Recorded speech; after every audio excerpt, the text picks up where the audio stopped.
Yang kedua, penyebab datangnya sombong, bertambahnya ilmu. Termasuk ustaz. Peluang punya sombong, iya. Ada ustaz sombong, ada. Banyak. Ciri-cirinya, tidak mau menerima perbedaan. Ada itu yang begitu. Seolah-olah hanya dia pemilik api neraka. Seperti dia panitia hari kiamat. Ini masuk neraka.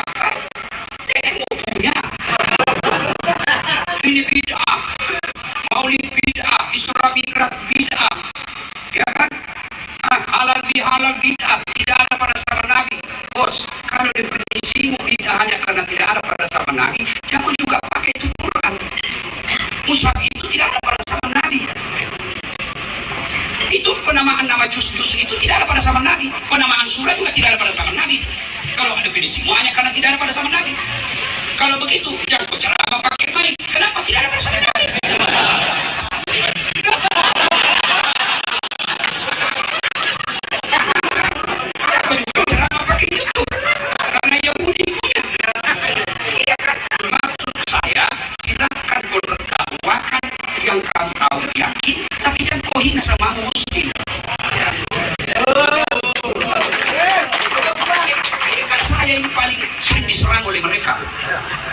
Dibilangin ustaz stand up, ustaz pelat merah, ustaz penjilat, segala. Malah yang miris saya bilang ustaz tidak sunnah. Kan hari itu di medsos, ustaz tidak sunnah secara, ustaz sunnah secara namaku. Tidak ada. Secara sebelah ustaz tidak sunnah, nomor 13. Sedaya artinya, kenapa kau bilang ustaz tidak sunnah? Dia bilang, tidak kau ceramah sunnah, kau tidak pelihara sunnah. Mana kau tidak dapat lihat, tidak pakai jenggot sebelah ini. Oh, dia apa kau tidak mau tunggu?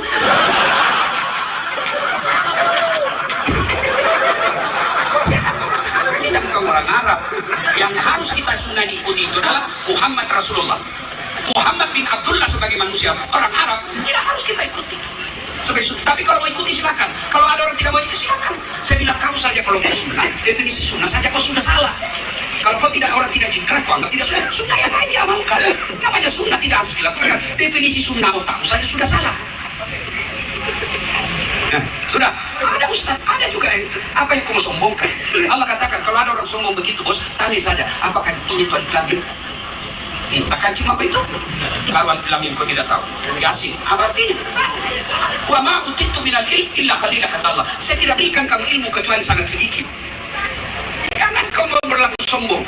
Apa yang mau disombongkan? Seperti saya di penceramah. Mau sombong? Enggak. Jangan. Kenapa? Saya bisa jago ceramah karena ada penontonku.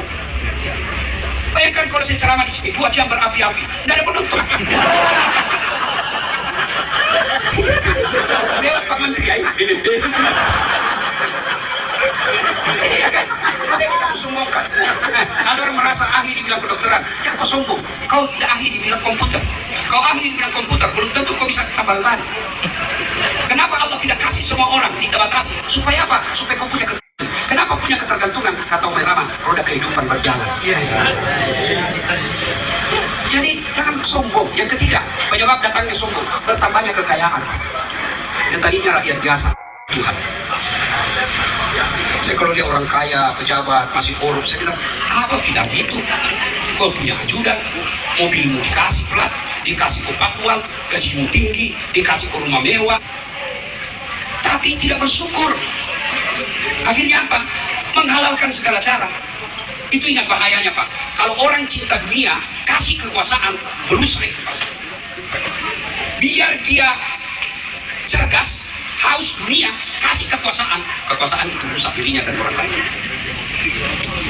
Tidak mungkin kita di sini miskin, dah. Tapi apa? Kita tidak punya rasa puas.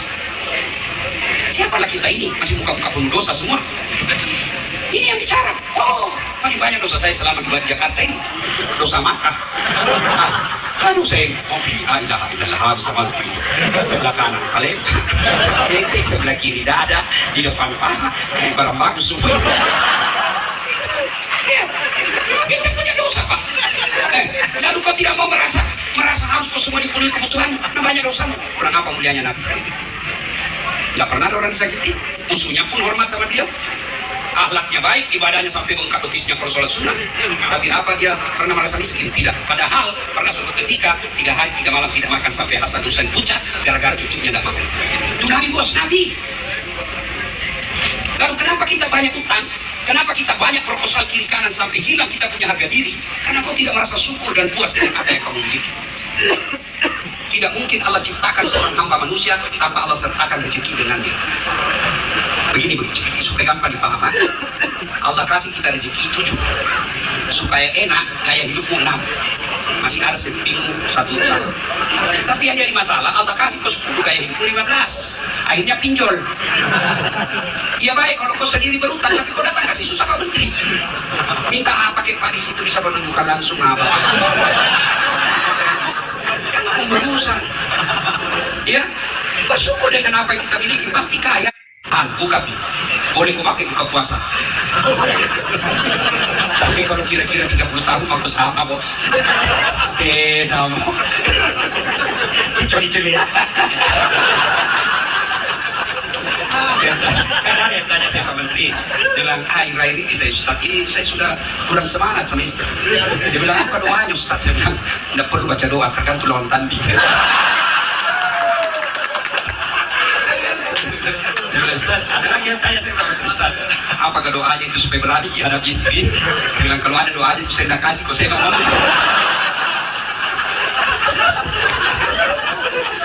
Ya kan? Ayo. Air putih, nasi, kalau kita orang puasa, kita tunggu. Boleh tidak pejabat? Glamor hidupnya, hedon, pamer-pamer. Tunggu sampai rakyat sejahtera. Boleh tidak pengusaha? Tunggu sampai pegawai-pegawaimu makmur. Itu orang berhasil puasa, mampu mengendalikan dirinya, pengendalian hawa nafsu namanya. Dan yang keempat, ya yakin. Ini kunci segala-galanya.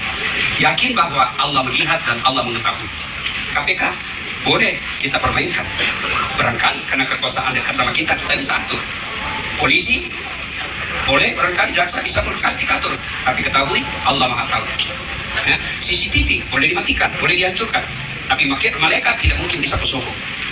Kau pegang tangan sekretarismu dalam kamar, barangkali ada dia pun. Tapi ngesung, na close up ke malaikat. Oh saudara sekalian, puasa sesungguhnya yakin apapun yang dilakukan, dimanapun dia berada, Allah tahu. Maka orang seperti ini yang disebut oleh waskat, bukan pengawasan melekat, tapi pengawasan malaikat. Kalau ini dia mampu pegang, maka apapun dan bagaimanapun kondisi yang dimiliki, kehebatan yang dimiliki, pangkat jabatan yang dimiliki, pasti orientasinya kemaslahatan umat. Bapak saudara-saudara sekalian, kalau sudah terjadi maka ini, maka Allah kasih apresiasi. La'allakum tattaqun, kau bertakwa, yaj'allahu makhraja. Saya kasih kau jalan keluar dengan segala kesusahanmu. Saya bukakan kau pintu rezeki dari jalan yang tidak kau sangka-sangka. Rasanya ingin berlama-lama, tapi kita harus tahu Pak Menteri juga tentu terbatas waktunya. Ini saja tausiah kita, mudah-mudahan ada manfaat. Terima kasih atas sumbangannya sebagai motivasi buat anak-anak HIPMI. Saudara-saudara tahu enggak, golongan pertama orang masuk Islam itu pengusaha muda. Iya, pengusaha muda yang sekarang kalau di Indonesia itu. Abu Bakar ya, penghuni di sorga, yang penting tidak beli. Ya kan? Nah, coba Abu Bakar Siddiq orang kaya, Utsman bin Affan orang kaya, Abdurrahman bin Auf orang kaya, Siti Khadijah 2/3 barang mewah di Mekah miliknya Khadijah waktu itu. Orang-orang kaya. Allah tidak memusuhi